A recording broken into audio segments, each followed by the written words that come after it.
Testing 1 2, testing 1 2, and we are live. Good morning, good afternoon, good evening, wherever you happen to be in this fine world. Bronze Dragon here, bringing you our weekly live stream, Saturday morning stand up. Plenty of things to talk about as we get into it, but I appreciate everybody being there and jumping in. Let's see here, Gathering the Magic's on hand. Good morning, ready for a great stream. Thank you, I hope so. Paul Taylor's in the house. Howdy, thanks for dropping by. KGM Jam's in the house. What's up, everyone? Bronze Dragon. Well, a lot is up. I've been doing a lot of different things this week, but obviously I think the big two topics in my mind are one, that the team is going to start enforcing the what they call the fair play policy. I think that's a big topic. I did a video on that, and we can start talking about that if anybody has an opinion on that. And the other thing that I'm looking at, since we're drawing down towards the end of the season, we have less than a day left on this current season, and this will be the first season in which we had if you play in Wild, you had to pay a fee, and we've talked about that, and I think maybe to ad nauseum, but I think at this point I'm starting to draw some opinions as far as where I'm at now towards the end of the season, what I've made, how my account has performed. So we can go into that as well. So let me know in the comments both ways. You know, if you're still playing in Wild with a bot, what you've seen out of your account. Do you think it's worth going ahead and continuing to pay the fee, etc.?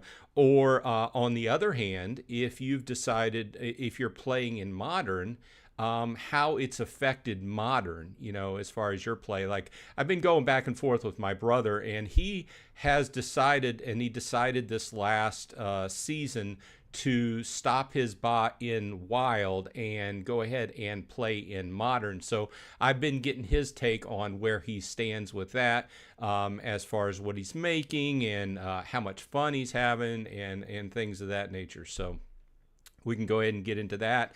I have been playing Woo, Wrestling Organization Online, a lot. I have been playing, keeping up with my Atlas Earth account. We can talk about that a little bit. I know that's not exactly Web3, but I am making money on it, so it's kind of in the play to earn. Not kind of, it is in the play to earn genre. And I've been doing you know, buying some DEC, getting ready for the upcoming event on just Sunday night. It will be for Immortal Creed. If you're into that, we've got that event going on starting Sunday night. So a lot of things going on. Let me know in the comments what you're thinking about. Let's see here. Gathering says, haven't played much this season other than guild brawls. Still focused on building up my land plots. Will continue to play in Wild on my main. Okay, well, let's get into it. You know, and I'll probably do another specific video on this. I've been trying to kind of pare my videos down because I think sometimes they get long, and I've been looking at the metrics on them, and a lot of people don't watch my videos past like the first 10 or 15 minutes. So I've been trying to kind of condense them, but some of these subjects just take a long time to talk about. So either way, I was taking a look at my account today as I turned everything on to get ready for the show, and I had to actually go back to my last video from the end of season last time, and I noted that in this season what I'm showing is I'm showing less. Well, let's be clear. I'm showing a little bit less glint earned. Okay, I'm interested. I was interested to find that my account has stayed. I didn't figure my account would make it back to Champ 3. Okay, after the big changes went in, but it has. You can see here that just making sure that was up on screen. That I'm firmly in Champ 3.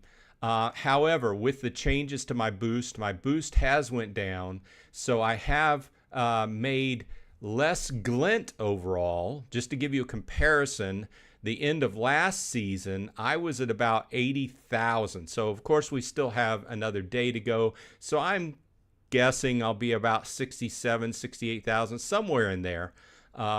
So it's definitely less glint. However, I will note that I am making a little bit more SPS per win. Okay, so this last win, you can see up on the screen that I made about 2.1 SPS and 338 glint. Sorry, my nose is itching for some reason. Now, before the big changes went in, I was making about 1.5. So about a little bit more SPS per win. And that's not taking into, that's just one solid win. That's not like going with a streak or whatever, you know. So I think this one was one solid win because you can see that it's sandwiched in between two losses. Now, I will also say that my win percentage has come down, though. So I am actually winning fewer matches. I'm getting a little bit more SPS per win, less glint, but overall fewer wins. So that's where I stand. Now, that's not even talking about my secondary account, which I don't think when I look back and do an overall look at my two accounts, I think it's still worth it, definitely for my primary account to pay to be in wild. But I don't think that it will be for my secondary. Even though, shout out, there is somebody in my guild who has lent me some SPS, staked SPS to help my secondary account out just to see how it would work out. But either way, that's aside. Let's see. Let's catch up with chat. KGM says, went to modern with 3 accounts, more SPS, but getting half the glint, which might be about the SPS staking doubling. Keep my main account at 0 energy, but not the other 2. Okay. My brother's reporting having a decent time playing in modern, and he has a pretty strong deck, probably kind of similar to what mine is. His might even be a little bit stronger than mine. I don't know. I know he has a Lux Vega, which I don't. But he's reporting having a decent time playing in modern.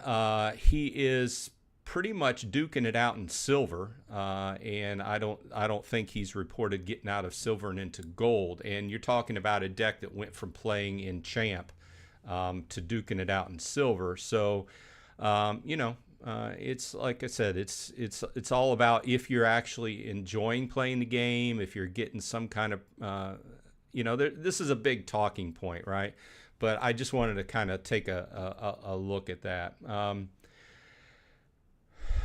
Garnulf, I had to look 2 times at the name because I wanted to be sure because it's a new name for me. Playing Modern Diamond 2 seems to be a bit easier this season. Oh, really? I would think, my guess would have been it would have been a little bit tougher.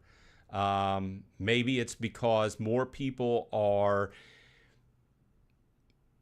my theory is that more people are switching over from playing in Wild to playing in Modern who are not used to playing, and maybe you're getting a few easier wins. I don't know. You would think after they got up to Diamond they would kind of know what they're doing, but I can, in my case, whenever I go to, if I switch over to playing Modern, I'll definitely have a tough time because I haven't played, besides playing my brawls on a general basis, which just ended yesterday, so we did pretty good. I'm not up on all the new play strategies. I guess that's what I wanted to say. So, Lawrence Blake's in the house. Welcome. Thanks for dropping by. I appreciate it.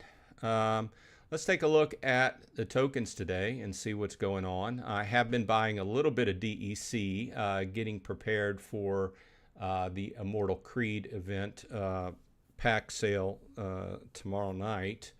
Let's see. DEC was doing pretty good this week, but now it's kind of on a little bit of a downturn. And surprisingly, I mean, I thought SPS had hit kind of like a steady at 0.008, but it's dipped below that.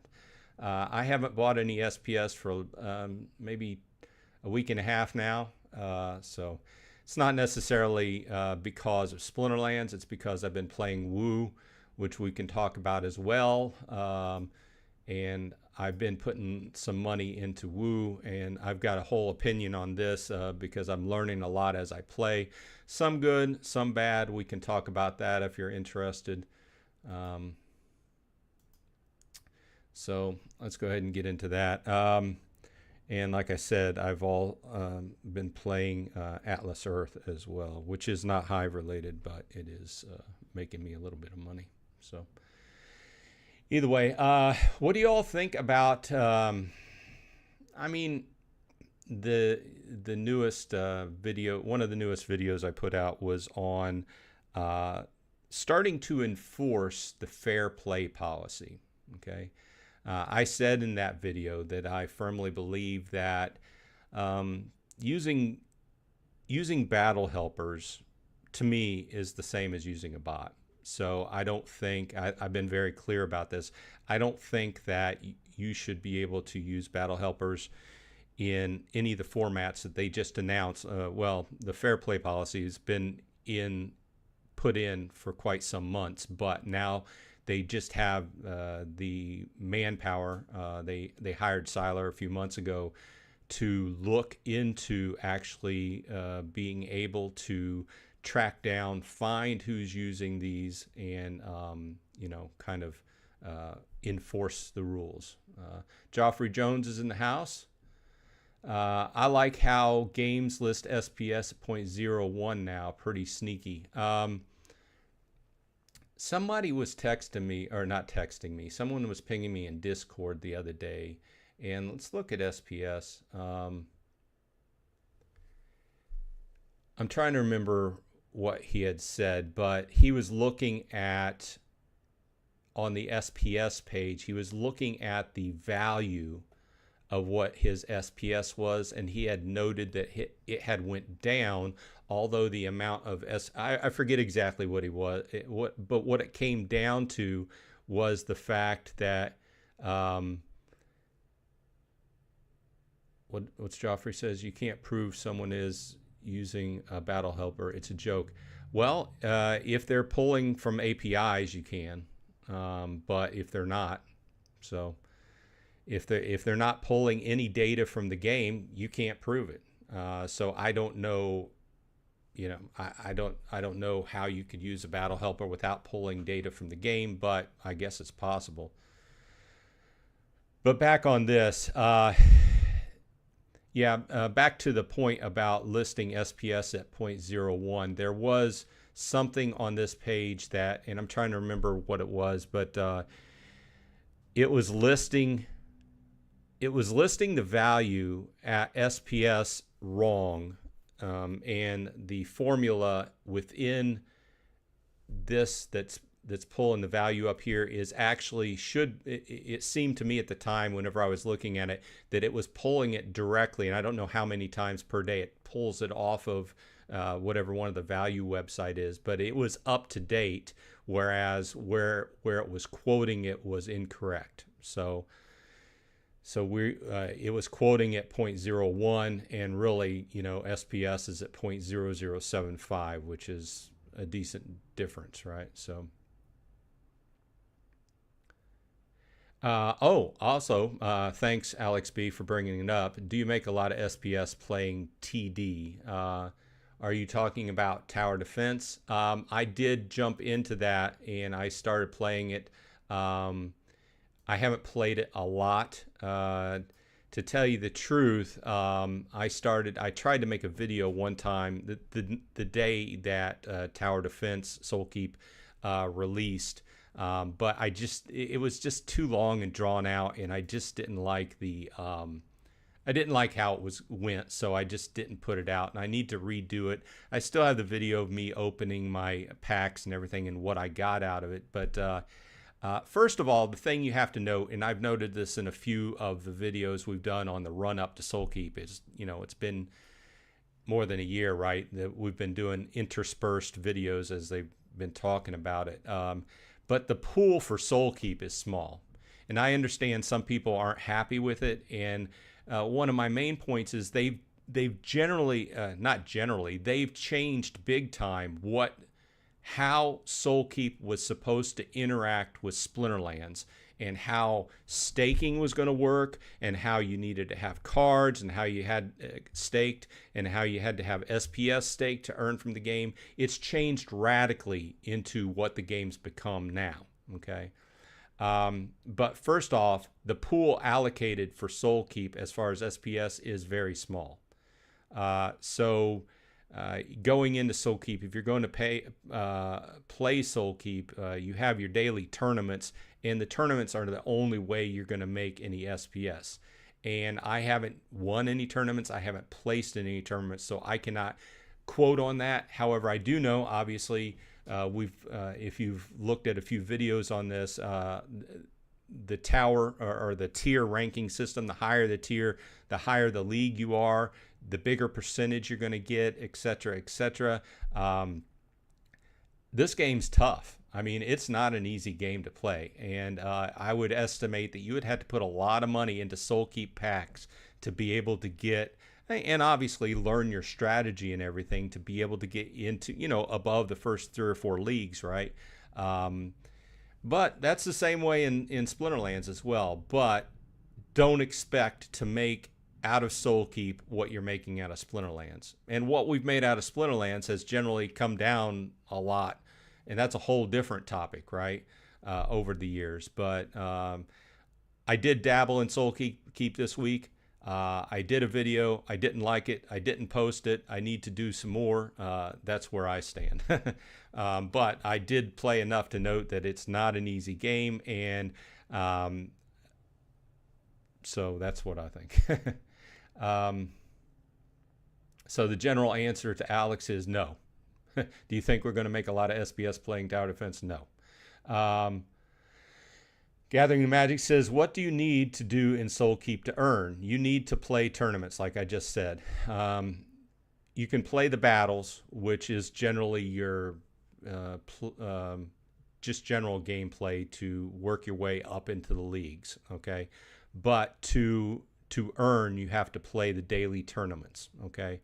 And if you go into a tournament, you get 1 free entry per day. And let me warn you, it's not for the faint of heart. It's not an easy.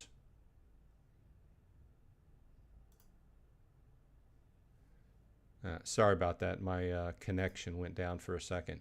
And I was looking at that. These are the different towers that I pulled out of the packs. And you can see this particular type of card is a gold foil. It's a little bit harder to differentiate. The gems are the rarity. So we've got a legendary here and a common here. So Garnolf says you only earn in tournaments, correct? Alex B says, okay, won't play it. Garnolf says there are some overpowered cards like Quad Clear. Yeah, I would estimate in every game you're going to end up with cards that are overpowered. These type of games, you can only test so much until they actually get live, and then people start playing them, and then that's when you quickly learn what the OP cards are. And then you have to decide, hey, is this so overpowered that it's unbalancing the game, or is it fine? So Ray Slinton's in the house. Nice name choice. I think you've been on here before. One of my favorite sets of books. His name is from one of my favorite sets of books. Good morning, good afternoon, good evening. Bolts 85's in the house. Morning, what's up? One of my favorite commercials. Thanks for dropping by. Appreciate it. Currently, we are just talking about tower defense or Soul Keep. But you can see I have a variety. I don't necessarily know how to play them. I have just started getting into the first few levels where they teach you how to use them. And like I said, I like playing tower defense games, and I'd like to think I'm relatively good at them. But let me tell you what, this game is hardcore. And also a big difference here is the fact that it, I forget what the term that they used for it, but it's, in most tower defense games, you place your tower down, you start off, and you start ticking and you earn whatever the credit is, and then you put down another tower and you keep modifying your defense, and hopefully you make it through the level. in this game, since it is based on the blockchain and it is all decided right up front, kind of like the Splinterlands game, you have to put your towers down and then put your spells down and then basically hope for the best. Click battle, and then you can actually go ahead and skip the battle if you want to, just like in Splinterlands, it's going to tell you the results, right? But I think that one of the major differences that I had to get used to in there was no, hey, build up your mana or whatever it is, and then place a tower down where you're weak during the game. There's none of that. It's all put everything down first, whatever you can afford at that point, and then click the go button and hope for the best, right? That's a major difference between this and most tower defense games as well. So, Raceland says, you know the series? Nice, but it's my in real life name. Parents was fans of... Let me tell you, give me 1 second.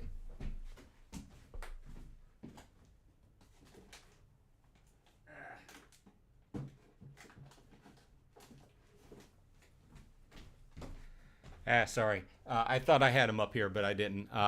So it was Weiss and Hickman. It was a Dragonlance Chronicles, one of my favorite sets of 3 books. I guess I read them back in the 90s, and I have the next set by Margaret Weiss. It's a different set, but love those. Great storyline. But Raceland, you know, if you're into D&D, Raceland was... I don't want to say the bad guy. He did end up being a bad guy, but he was a very complicated character, and in some points he was friends with the majority of the characters, and then he turned bad. It was a very good storyline, and I was really sorry that Weiss and Hickman didn't put out more than what they after that. You know, they did collaborate on some things. This is getting off in book territory, but. One of my favorites. If you're looking for a good set of books, I do advise to, and you like Dungeons and Dragons, I do advise to buy those and read those. Wrestling Organization Online. If you want to grab people's Hive usernames at the end of stream or something, we will do a Woo token airdrop to those users. Nice. Okay, so one of the things that I have been playing is Woo. Let's go over to the page here. So this is another game we talked about last week and gave away some packs, but I've been getting into this and playing it all week. And I do need to do a follow-up video on this, but I've generally been having fun. At the end of the show, I'll go ahead and take a list of names, and we will go ahead and do a Woo token airdrop. Now, in the game, you can see up here in my wallet, the Woo token is buyable, tradable on Hive Engine, as you can see right here. So it doesn't have a huge amount of value. However, in the game, you can use it for a lot of different things. Okay, you can buy, sell, trade it, and it's used generally. You can correct me if I'm wrong, but it's generally used for upgrading things. Okay, so like the first thing you want to be concerned with is upgrading your organization, and basically this brings in more tokens from each show, and then you can let's go into collection. I bought a piece of land this week, and so where you buy your city, and then where you buy your city, you can actually upgrade it as well.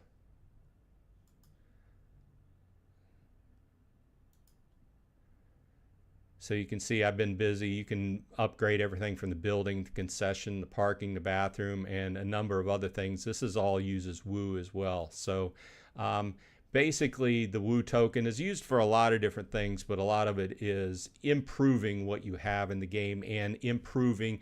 Think about it like burning the token to increase what you make out of the game, right? I think that's a fair way of saying it.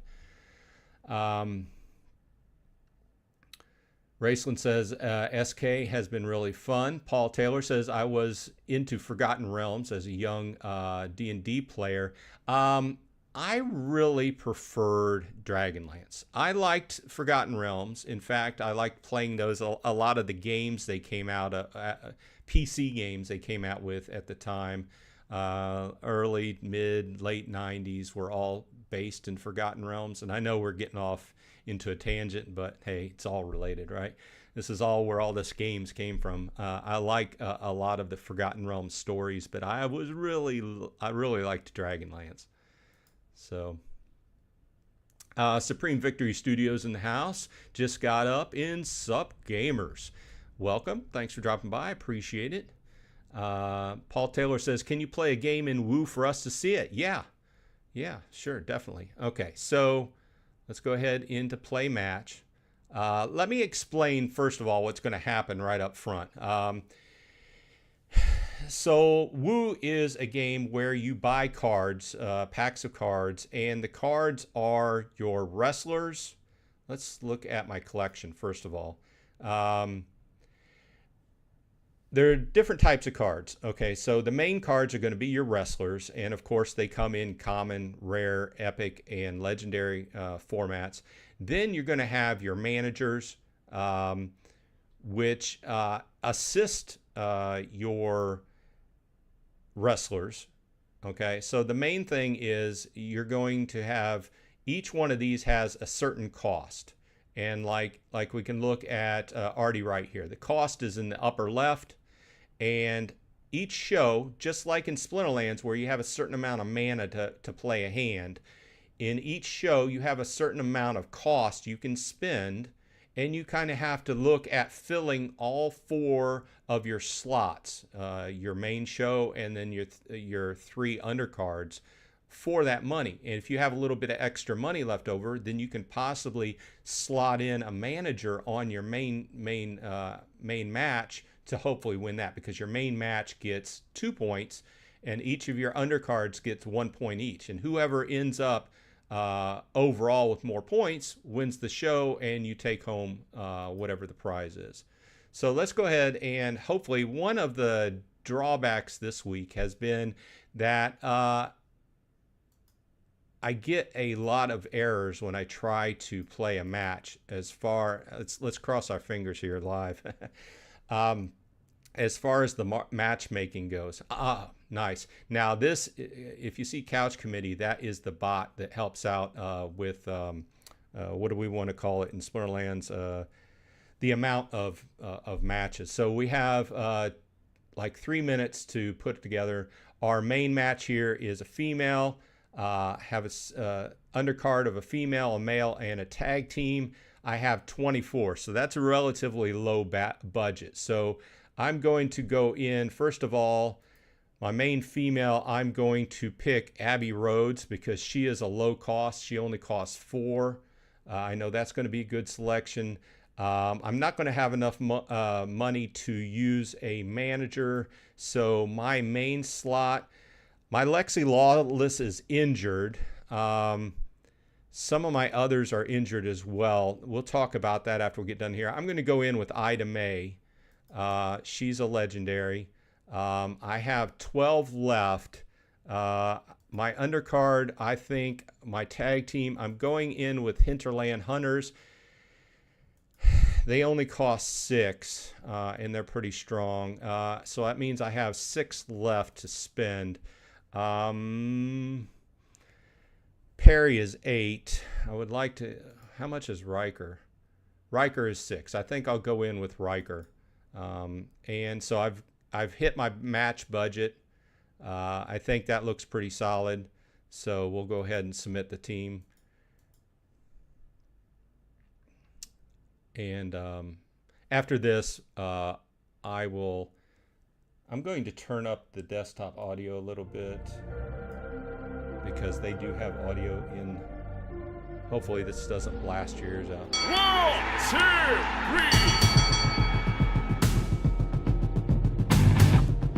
3. Okay, so the bot beat me.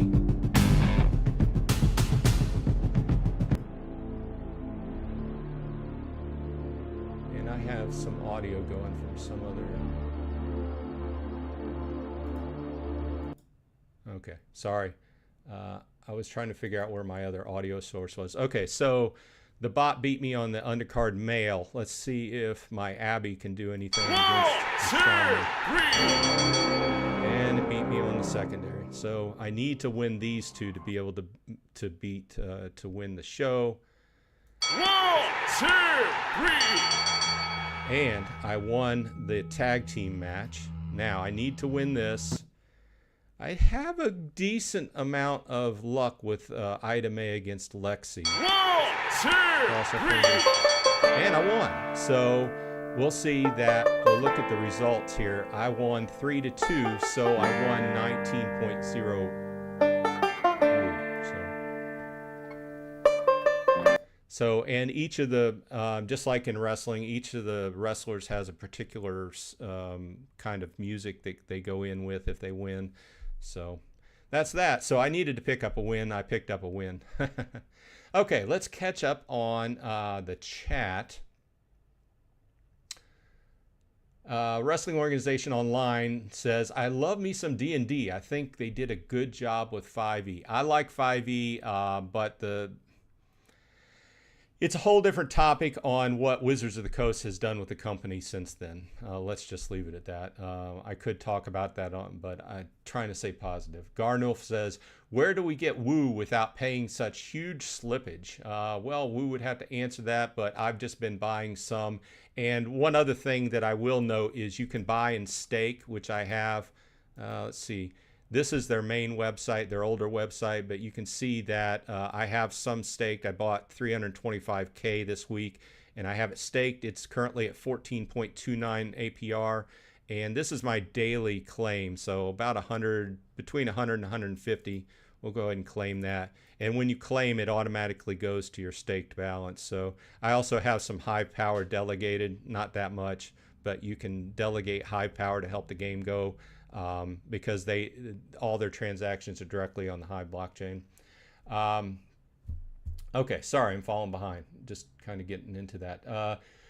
The Silence, welcome.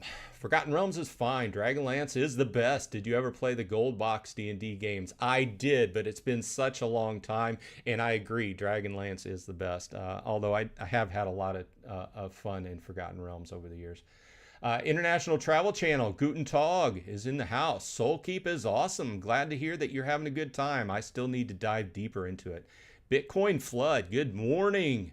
Bronze Dragon and friends, welcome. Thanks for dropping by. Raceland, haven't played D&D with my homies in a while. Got to get back to it. Yeah, I mean, it's been this whole thing since... it's been years, right, for me, and we had a group going, but then COVID hit, and that kind of drove a wedge behind everything. Between everybody, rather. I think that my local shop, it's just starting to come back as far as people wanting to. My local comic book shop, they have an area in the basement where people can use tables and stuff, and I think this is just starting to come back. So I'm glad to see it. I think that all this gaming we're doing really started with us playing Dungeons and Dragons in the late 70s, right? That's where it all started, right? So let's see what everybody's doing. What's Woo says, hey, Bitcoin Flood, good to see you. The Silent says, at Raceland with your name. Caramon is waiting for you. At what was the name of the inn? The inn of the last, I forget. It was a tree. It was an inn built into the tree, and it was called the Inn of the Last Hero or something like that. KGM says, like Soulkeep, but getting my ass kicked. Yeah, I'm right in the same club. I think it comes down to learning, the strategies and learning what's strong against what particular enemies. Wu says, Hive Engine has been having a lot of issues. Okay, good call on Abby. Yeah, on those cards, let's go back. But whenever you, the cards are basically leveled up just like you would in Splinterlands. But you'll be interested to know that sometimes in this game, the casting cost or the cost of the card can actually change as well. So you can go into these stats and you can see that this is a common. So the highest level it can hit is level 3. But as you level her up, then she gets more, this particular one gets more health, right? But some cards actually, their cost goes down and the stats go around a little bit. So one of the major things in this game is being able to work with that cost that you have to put on the show. The other major thing is trying to keep your damn wrestlers healthy. That's the other thing I'm knocking my head against. I've spent, I don't know, $150 to $200 on this game this week and over the last 2 weeks. And a lot of my wrestlers are injured, so they can't even be in the show. So that's another part of the game that you have to think about. So let's see here. Let's see. Just trying to catch up.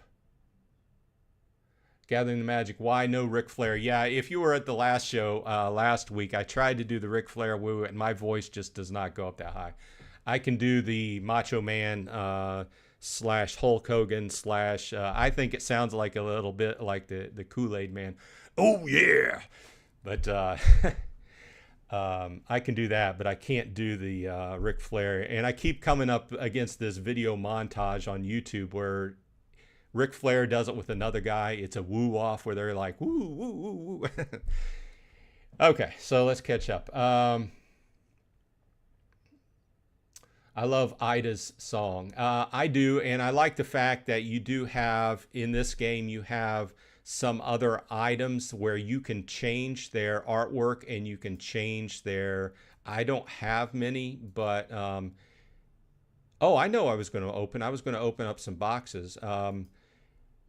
There are NFTs in the game where you can buy and you can change the skin, and you can also buy and change the entrance music. I don't know what the current status is on that, but what I wanted to do is I finished one of the Summer of Woo quests, and I got 5 of these. 5 chests. These are common chests. So I might open those in a bit. I might save those for video. I don't know. Let's see here.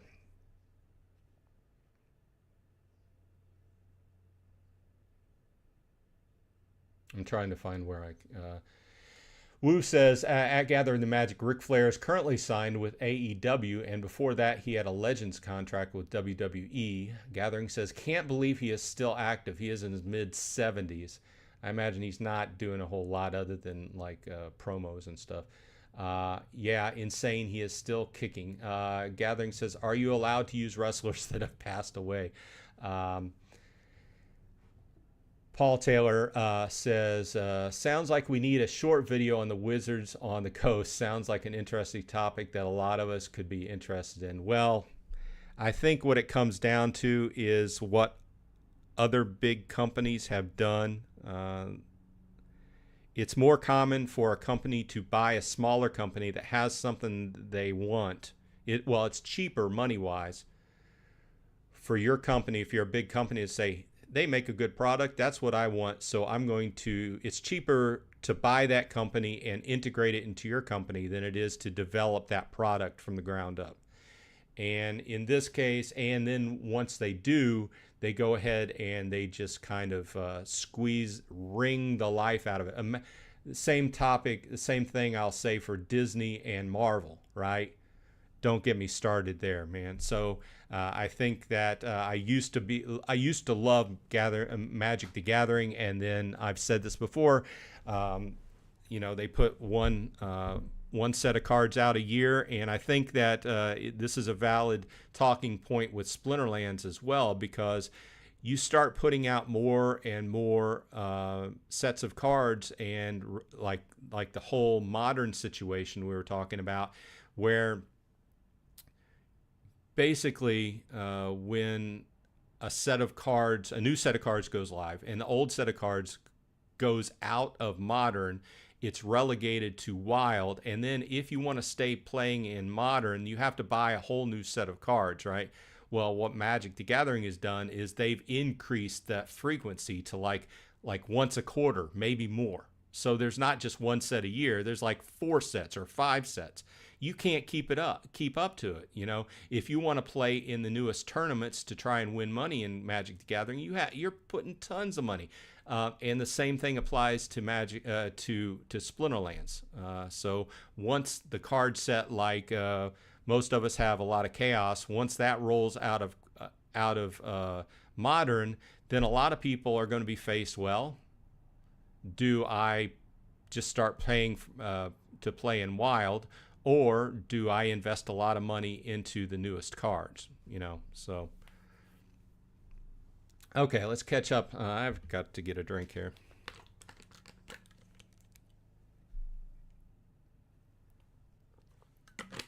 Let's catch up with chat. Once again, thanks everybody for dropping by. Thanks for spending a little time with me. Wu says, at Gathering the Magic, as long as their family and anyone who owns the IP can sign the contract. Yeah, it'd be interesting to get some, like, you know what? I want a Dick the Bruiser. I want a Dick the Bruiser. As soon as you put a Dick the Bruiser in, max level copy. In fact, I want a gold belt Dick the Bruiser. That's what I want. Heard it here first. I would buy a gold belt Dick the Bruiser. Okay, so let's see here. KGM says, still playing D&D every Monday night. The 5th edition rules have made the players so powerful it is hard to DM them. Yeah, I mean, I've heard a lot of different kind of ways to DM games, and a lot of people will play games until, like, you know, they hit like level 12, and then start over or something like that. But, you know, 12th level characters in 5th edition, to your point, are like almost godly, you know, as far as power goes. And I could see that it's harder and harder to kind of keep the game going with power such as that. Gathering says, I think WoW would explode if they could include more wrestlers that people recognize. I agree. Supreme Victory Studios says, the like button says hi. Yes, please like and subscribe. As always, I've had a lot of people come on board lately, and I appreciate that. I'm almost 800 people are subscribing, and welcome. The more the merrier. I appreciate it. I'm trying to put out a nice wide swath of type of videos that I hope people will be interested in, as well as keep myself interested in newer games. So that's what I'm trying. Wu says, we are working towards that, but we're currently in talks with Chris Jericho. Don't tell anyone. Gathering says, awesome. Wu will a woo off with Jay Lethal. Yeah, that's the video. It's a must watch. Jay impersonates Rick perfectly. Sudion's here. Welcome. Chris Jericho would explode the whole Hive ecosystem. Raceland says, used to work for Black Craft Cult, and we had a collab clothing line with Saraya. Wu says, oh, dope. I haven't had the chance to meet her yet. Famous wrestler, I guess. I don't really keep up with wrestling. I like it, but I'm not like there I don't watch it every week. I used to when I was a kid. I used to like not miss it, you know. So let's see here. The Silence says, at Raceland, best part of Sarai is Ronnie Radke. Falling in Reverse is the best band right now. Okay, take your word for it. I have to look them up. The Silence says, Wizards of the Coast sucks now. I blame Hasbro. Ha! Ha! Ha! Ha! Ha! Hit me! You hit it right on the nail on the head, right? What was my point a few minutes ago when I was talking about a big company buys up a small company and wrings them for every penny of that IP? Disney. Hasbro. You know, my point exactly. You know, when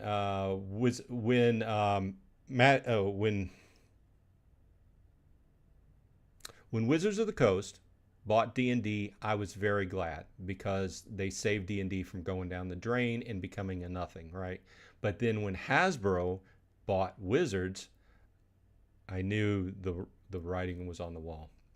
But yeah, I used to love Gathering, or I used to love Magic, and I used to love D&D, and frankly, I've stopped buying a lot of the products because they've been pushing out so much. But yeah. Gathering says, I got out of Magic the Gathering because of too many sets and them going the sports card route. Too many variations, too many sets, and now serialized cards. Yeah. Hey, let's look at this match. Looks like I'm, once again, this is Archmage playing for me. Matched up against Dwayne 16. Let's see here. Love the Zenith Monk.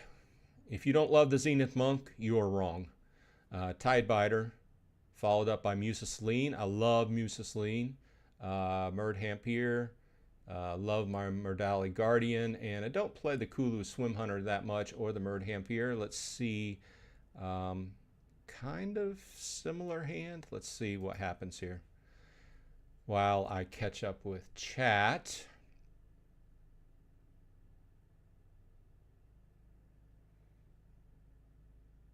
Bolts85 says, soon as they shy away from liquid assets. And Raceland says, at the silence, for me, the best part about Soraya was that Paige was my favorite female wrestler on NXT.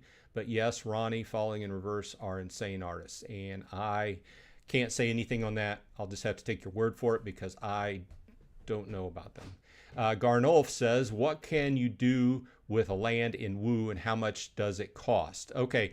So the land is, think of it this way. So the whole game is you're a wrestling promoter. You're putting on a show. Okay. You have wrestlers, you have managers, and you can buy land, a city, where those shows are hosted. So when I play the match, I have to be on a land, and somebody owns that land. And when I have that show, then they make a percentage of what I pulled in off of that show. And the whole value is based upon how much you've increased the stats on the land, as well as increased the stats on your actual account. After we see the winner here, we'll take a look at it again just really quick. But it's all based on percentages, and if you own the land and you upgrade it, you get more money, better percentage off of those people that are playing on the land. Now, the game has, and it looks like I won, so good thing. Now we can actually see what I'm making here. 338 glint and a little bit over 2 SPS. This is still playing in Wild, and this is playing in Champ 3. So we will go over to Woo and look at. So like I said,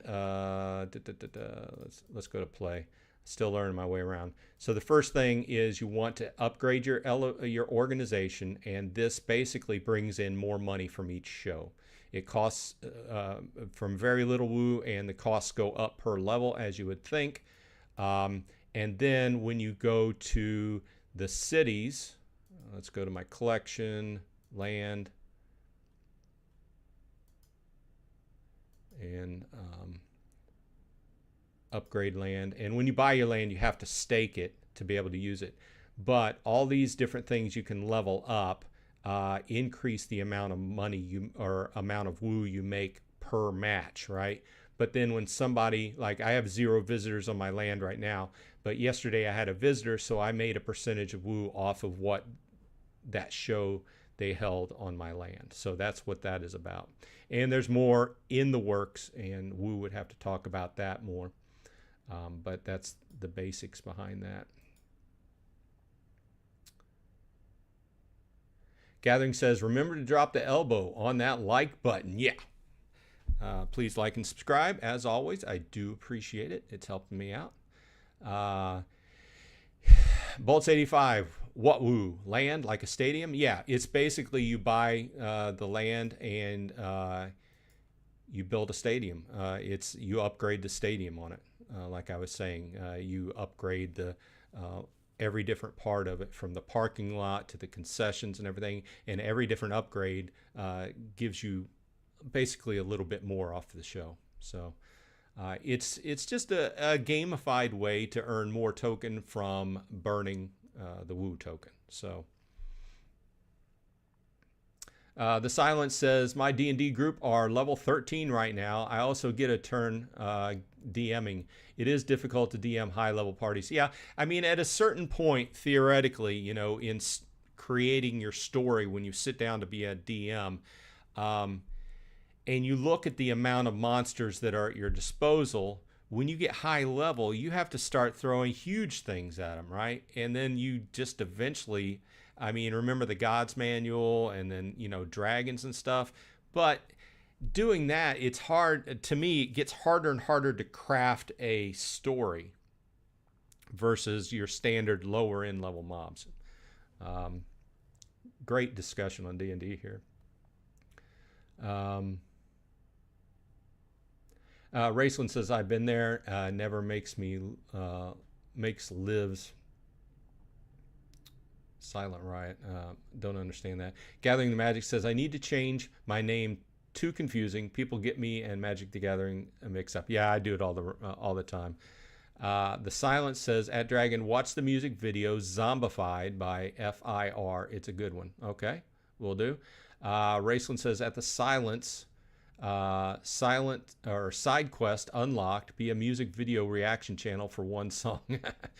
Gathering says, I think there are a few things to upgrade in Golem Overlord. We are doing awesome research. Yeah, good topic. And I will note that that is the choke point in the new, let's go ahead, in the new upgrade system. The new choke point is blueprints. Okay? So we are doing great in doing research, but you'll notice a lot. We have several researches that I need to finish, but you'll notice that up here we have 12.25 blueprints, right? Just to even finish this one research, I need 40, okay? And everybody's been donating their NFTs, but this is a huge choke point in the game. We've been doing a lot of research, and our players in our guild are donating and doing it religiously as needed. But we just can't finish research until we get those blueprints, enough blueprints to finish. And like I said, we really need to work on guild size with the incoming changes to the guild size. But I can't finish that until I have 40, and then we can't work on the next, you know. Eventually what we'll do is we'll get several that are built up, and like this. Like I could finish guild size right now if I had enough. I could finish research cost right now if I had enough. I could finish consumable. I could finish consumable efficiency because it's only 8, but I'm saving those and prioritizing guild size at this time. So you have a good solid point, and maybe I need to put another statement out in guild chat. But and at this point, I had even thought about going in and buying some off of the market, but they're so expensive. They're like one hive per blueprint. And like I said, I need 40. So what's that, like $18? I'm not going to pay $18 just to advance one research, right? So that is a choke point at this point. So maybe I need to put do a short video for everybody to describe that. That is the new research system in Golem Overlord, which is a great addition to the game, but he's introduced a choke point that I don't know if maybe he meant to do. I think he needs to increase the amount of blueprints that come in on a daily basis, because at this point in time, so we have 28 players, right, in our guild, and the guild overall gets a quarter of a blueprint whenever somebody does a claim, but only for your first claim of the day. So we only get 7 blueprints per day, right? Max. That's if everybody remembers to log in and claim. So thanks for bringing that up. Sorry I kind of went off on that, but I wanted to make sure I hit that point home. Let's see here. We've got a few minutes left. Let's see what everybody's saying. KGM says, my orcs now have 500 hit points each and get legendary actions. Yeah, that's kind of like some of those games where, you know, you always face a spider or something. It's just like when you're starting out, the spiders only have 5 hit points, but by the time you get level 60, the spiders are still spiders, but they've got 7,000 hit points, you know, same kind of idea. Gathering says, I donated all the blueprints that I have, I think. Yeah, it's just a choke point. I've donated all mine, and I think everybody has, because we don't, you know, as far as I know, you're going to get the blueprint. Let's look at them just really fast here, since we're coming down to the end of them. But you can search, and this is what you're looking at: blueprint cache, and they're available in different you know, not common, but rare and up, and they get more expensive as they go up, but it's just too much money to buy. And you would get those out of chests, you would get those from daily quests, but there's just not a lot of them dropping. So maybe that's the way he's thinking about really maintaining how much each guild levels up, and it quickly becomes a question of, well, you know, we can level up, but we have to choose exactly what we want to level up, because those are dictated by the amount of blueprints we have. Okay.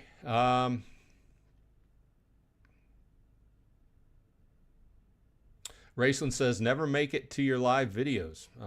Apologies. Well, we all have different timings, you know, I understand that. So, but this is kind of like a Saturday afternoon. I've found it's kind of a sweet spot.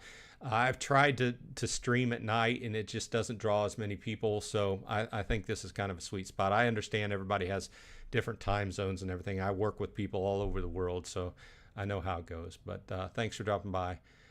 Can you buy blueprints? No.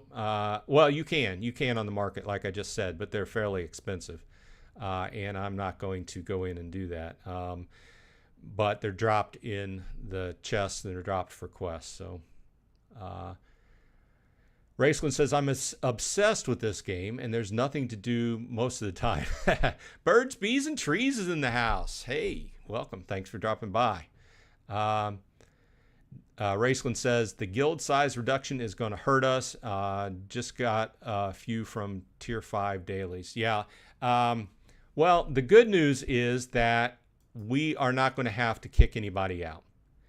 But the bad news is that, and we're at 28 players now, but the bad news is we're not going to be able to get any new players in the guild until after the changes go into effect.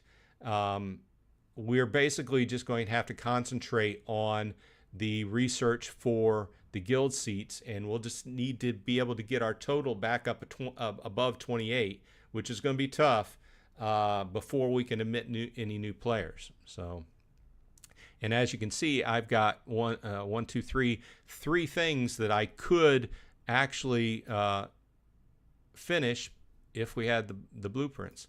And it's just a choke point, you know, that he's introduced. And I don't think, personally, I think that we should draw more blueprints per day. I think the natural drop should be a little bit more, especially since he is reducing the amount of people that are going to be in a guild. I think that it would be fair to have like 1 blueprint a day, or, you know, 0.75 of a blueprint for each person each day. I think that it's only going to get worse when he does the reduction to the amount of players in each guild. This is only going to get worse because guilds are going to have fewer and fewer people. Bolts 85 says, oh, Birds, Bees, and Trees having a nice little tournament. Let's sign up, fellas.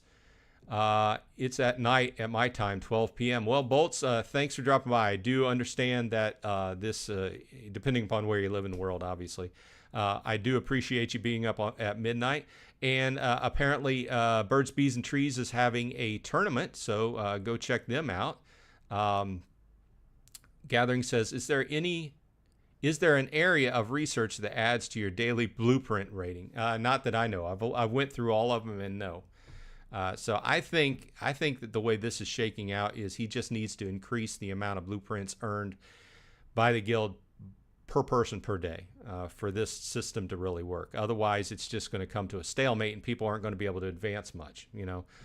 So, Either way, it's the bottom of the hour. I do appreciate everybody stopping by. So we've had a good rounded selection of discussion today. I appreciate your time. Thanks. And I hope everyone has a good week. It's going to be the 4th of July celebration here in the States this week on Thursday. So everybody be safe. Don't do anything stupid. Okay? And I want to see everybody back at the show next Saturday.